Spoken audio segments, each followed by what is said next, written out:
สบายดีพี่น้องป้องปายเบิดสุผู้ทุกคนเนาะมาทุกคนกินส้มตำใส่หมึกหนวดพี่น้องแล้วก็ผักแก้มก็จะเป็นพวกผักกาดแล้วก็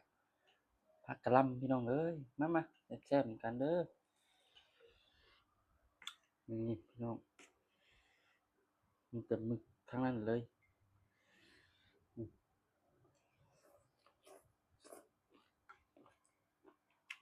อื้อหืออื้อ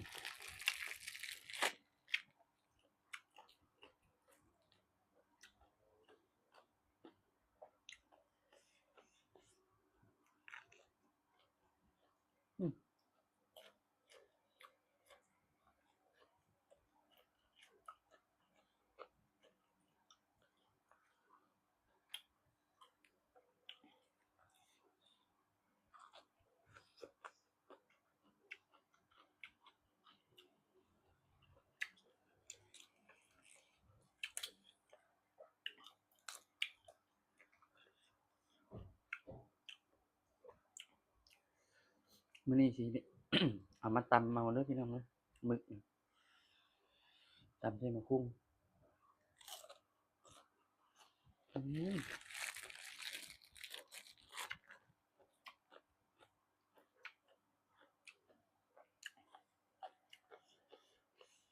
อื้อกรอบมะคุ่งอะนี่พี่น้อง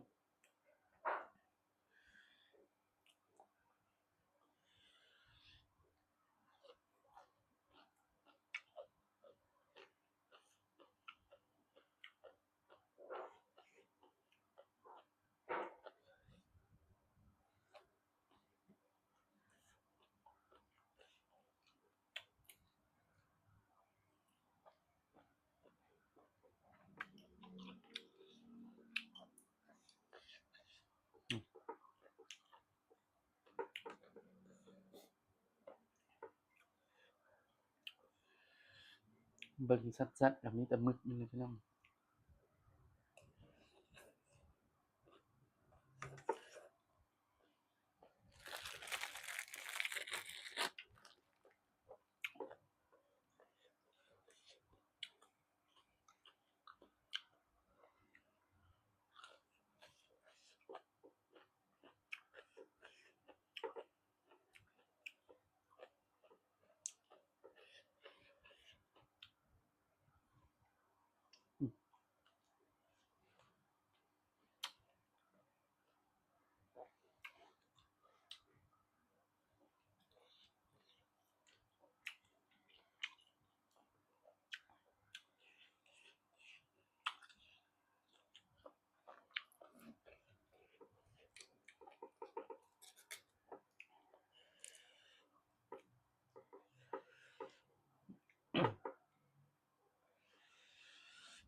เส้นก็อยากน้อยอยู่เด้อพี่น้อง ใส่หมึกให้หลายโลด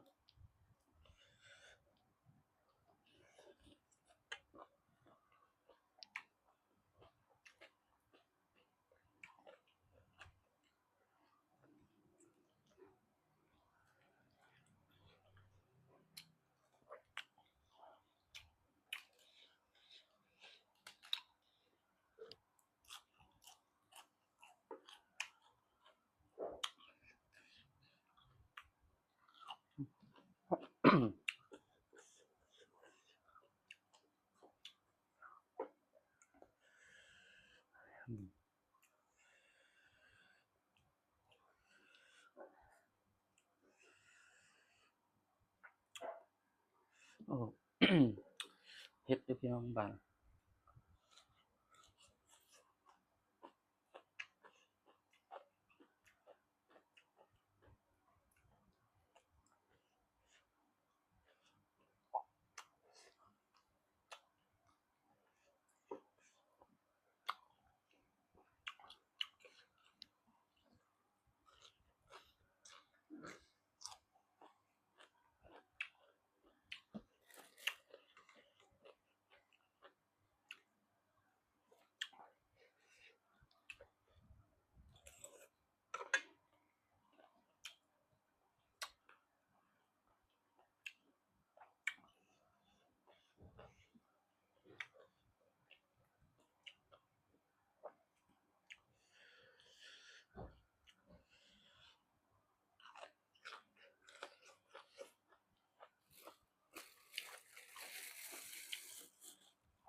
อือ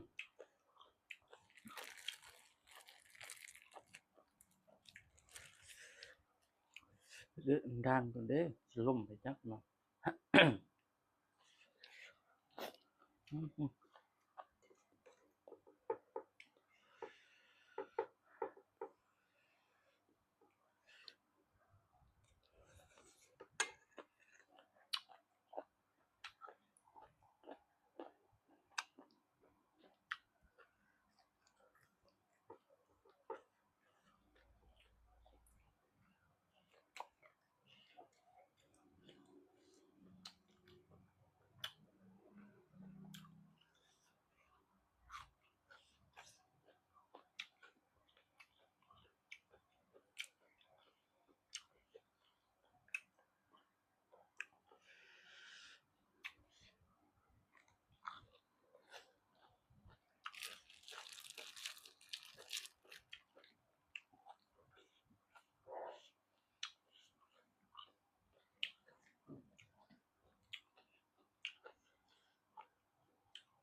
ตำบักหุ่งก็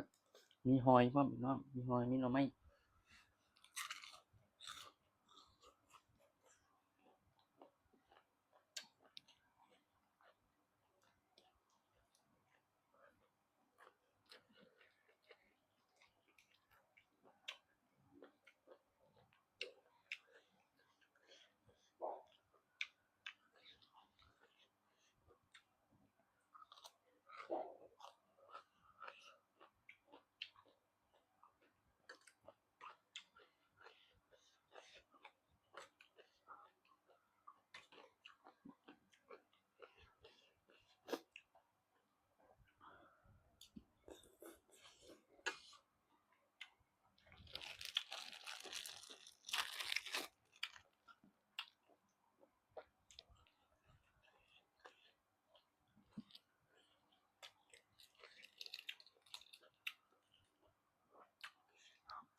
พี่น้อง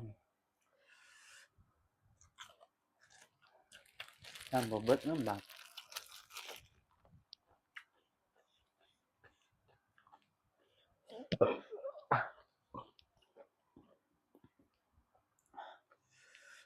ว่าหมอเป้มันเริ่มอิ่มพี่น้องเลย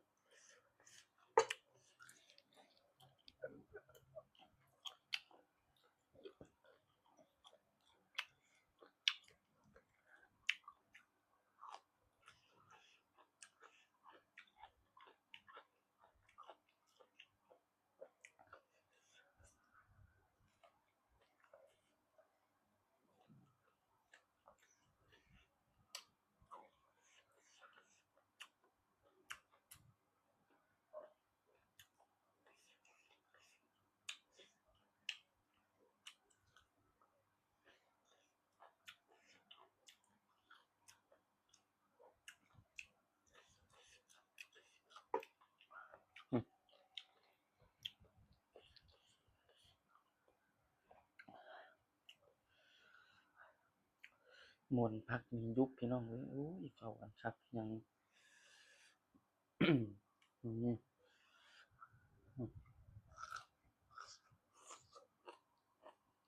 อื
ม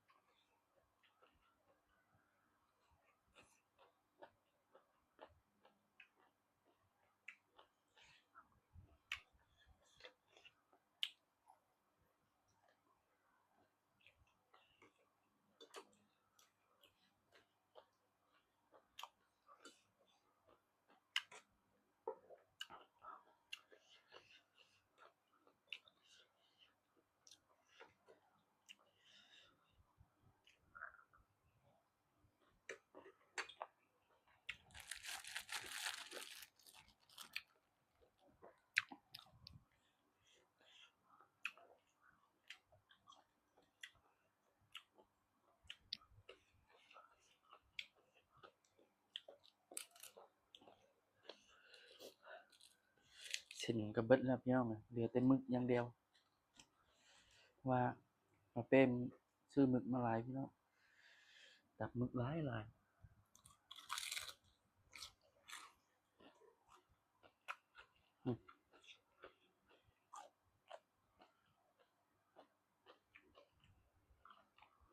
อืม